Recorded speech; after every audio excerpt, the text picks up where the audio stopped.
So hello traders, welcome back to your channel. Traders, आज की इस वीडियो में हम लोग डिस्कस करेंगे अपने फंडामेंटल स्कैनर नंबर 14 को। और इस स्कैनर पे मैंने लिया है आपका एक स्पेशल क्वेरी, जिसमें मैंने बताया है कि भाई मैं जो भी स्कैनर लगा रहा हूं, जो भी क्वेरीज रन कर रहा हूं, उसमें मेरे को डिविडेंड पे आउट चाहिए कि भाई कंपनी कुछ ना कुछ डिविडेंड भी दे रही हो। देखिए, जब कंपनी डिविडेंड देती है, डिविडेंड का मतलब समझिए क्या होता क्या है। डिविडेंड का मतलब है प्रॉफिट में से हिस्सेदारी, ठीक है। मींस आपकी कंपनी प्रॉफिट जो कर रही है उसमें से आपको भी पैसा दे रही है, इसका मतलब होता है डिविडेंड। तो कंपनी जब डिविडेंड देती है, इसका मतलब ये कि उसके पास एक्सेस प्रॉफिट आ रहा है, उसको वो ग्रोथ पे यूज नहीं कर पा रही, इसलिए वो थोड़ा थोड़ा डिविडेंड भी अपने शेयर होल्डर को बांटती है। तो ये मैंने लिया है आपका एक पैरामीटर। उसके बाद मैंने सेल्स और क्वार्टर रिजल्ट ये सब उसमें मैच किया है। तो एक बहुत ही बेहतरीन स्कैनर निकला है, जिसमें बहुत ही कम स्टॉक आते हैं लेकिन फंडामेंटली बहुत ही स्ट्रॉन्ग स्टॉक आते हैं। चलिए दोस्तों, हम लोग अपने स्कैनर पे चलते हैं, स्कैनर की वेबसाइट पे चलते हैं और डिस्कस करते हैं उस स्कैनर को। ये मैंने खोल लिया स्कैनर, ठीक है। ये मेरा स्क्रीन पे आया, यहाँ फंडामेंटल स्कैनर नंबर 14।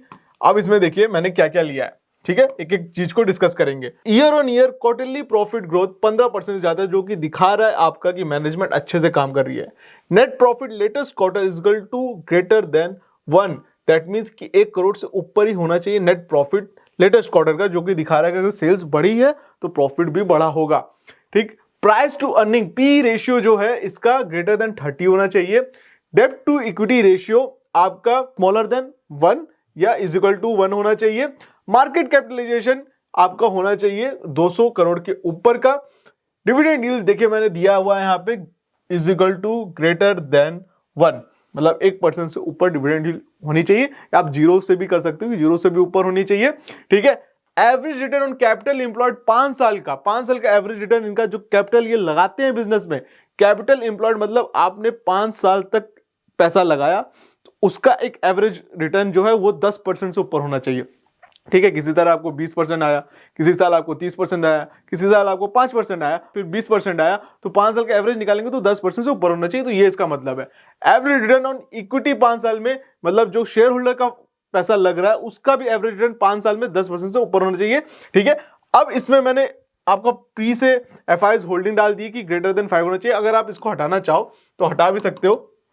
चलिए इसको हटा के देखते हैं, ठीक है। हम लोग एफआईएस होल्डिंग हमेशा डालते हैं इसलिए क्योंकि हम लोग को देखना है कि स्टॉक कितने आते हैं। तो अगर हम लोग इसको हटा देते हैं, ठीक है, एक सेकेंड, इसको हटा देते हैं तो हमारे पास कितने स्टॉक है, हमारे पास टोटल 30 स्टॉक है, ठीक। और इसको जब हम लोग लगाते हैं तो इसका मतलब ये होता है बस हम लोग चाहते हैं कि हमको दिखे कि एफआईएस किसमें इन्वेस्ट कर रहा है, ठीक है। एंड लगा के एफआईएस कर सकते हैं होल्डिंग और ग्रेटर देन उसको 1 कर देते हैं, ठीक है, ताकि कुछ एफआईएस की होल्डिंग भी रहे हम लोग को, ठीक है। क्योंकि ऑलरेडी सारे पैरामीटर बहुत अच्छे हैं, तो 1% तो होल्डिंग एफआईएस की भी होनी चाहिए इसमें, अगर कंपनी इतनी अच्छी है तो, ठीक है।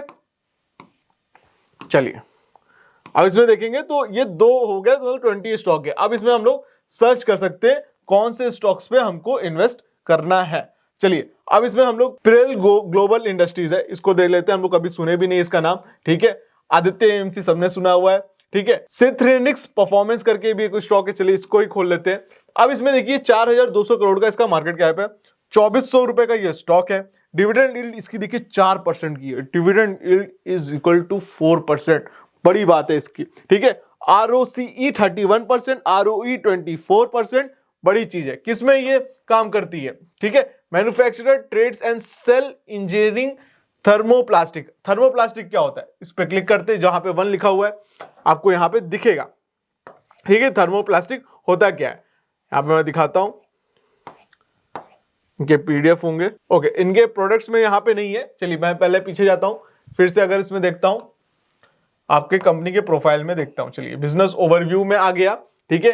प्रोडक्ट प्रोफाइल में इनहैंस स्पेशलिटीज, ठीक है, ट्रांसपेरेंट स्पेशलिटीज, ठीक है, आपका जनरल पर्पस पॉलीस्टीरीन रेजिन, ठीक है। तो ये मैन्युफैक्चरिंग करती है, इंजीनियरिंग प्रोडक्ट्स बनाती है, ठीक है। अगर देखा जाए इसका company has a production unit in Gujarat with installed capacity of 1000 MTPA of ABS and 78,000 of polystyrene, ठीक है। बड़ी बात है, अच्छी चीज है, यूजर इंडस्ट्रीज में भी अच्छा ही काम कर रही है, ठीक है।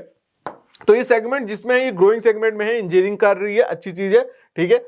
अब आपका हम लोग बात करते हैं इसकी 1 ईयर, अगर इसका मैक्स ग्रोथ देखें तो ये एक मल्टीबैगर स्टॉक बना है, ग्रोथ हो रही है स्टॉक में 1 ईयर में। अगर हम लोग देखते हैं तो इसका पी देखते हैं, तो अब यहां पे देखिए क्या हो रहा है, कुछ क्वार्टर से इसकी अर्निंग जो है अच्छी हो रही है, पी अच्छा हो रहा है, और ये आपका पी रेशियो ऊपर भी जा रहा है, अर्निंग भी ऊपर जा रही है, तो इसमें आप कर सकते हो। ठीक है, अब हम लोग प्रॉफिट एंड लॉस में अगर हम लोग आते हैं, ठीक है, क्वार्टर में देखिएगा आपका सेल्स हर क्वार्टर इंक्रीज ही हुआ है।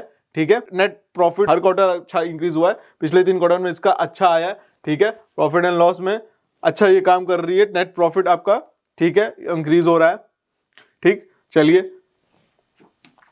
अगर हम लोग इन्वेस्टर्स की बात कर ले तो वाओ देखिए एफआईआईस की इसमें होल्डिंग बढ़ी है 2% से लेके सीधे 5% यहां पे हो गई है। प्रमोटर्स ने काफी अपनी होल्डिंग घटाई है, जो कि एक सोचने वाली बात है, तो इसको हम लोग ऐसे ही अवॉइड कर देंगे। अगर प्रमोटर्स ने अपनी होल्डिंग घटाई तो हम लोग इसको अवॉइड कर देंगे। ठीक है, चलिए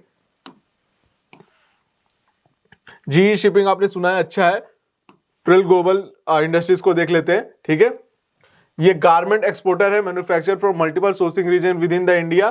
ठीक है, तो ये गारमेंट के उसमें काम करती है, तो मुझको ये वाला सेगमेंट ज्यादा अच्छा नहीं लगता, डिविडेंड 1% से ऊपर है, गारमेंट सेगमेंट मुझको ज्यादा अच्छा नहीं लगता, तो मैं इस पे आपको नहीं उस पे वेस्ट करूंगा टाइम। ठीक है, मॉयल अच्छी कंपनी है, general insurance, TV today network और GNFC है, तो मॉयल को देख लेते हैं। ठीक है, आपका मॉयल 8,000 करोड़ का मार्केट कैप है, डिविडेंड यील्ड 1.15% है।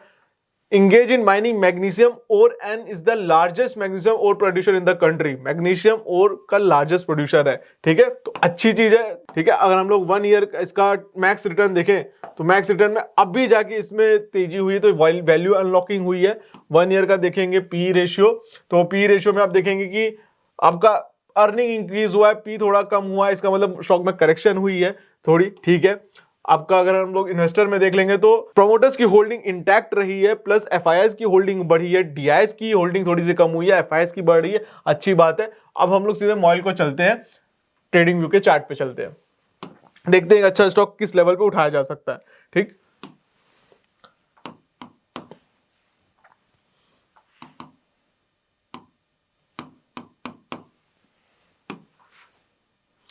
तो अभी ये मूविंग एवरेज के नीचे है स्टॉक, काफी 500-600 के लेवल पे गया था, 600 के लेवल से करके 400 पे आया, अच्छा करेक्शन दे दिया है, आपका स्टॉक अच्छा है, अच्छे लेवल्स में मिल रहा है।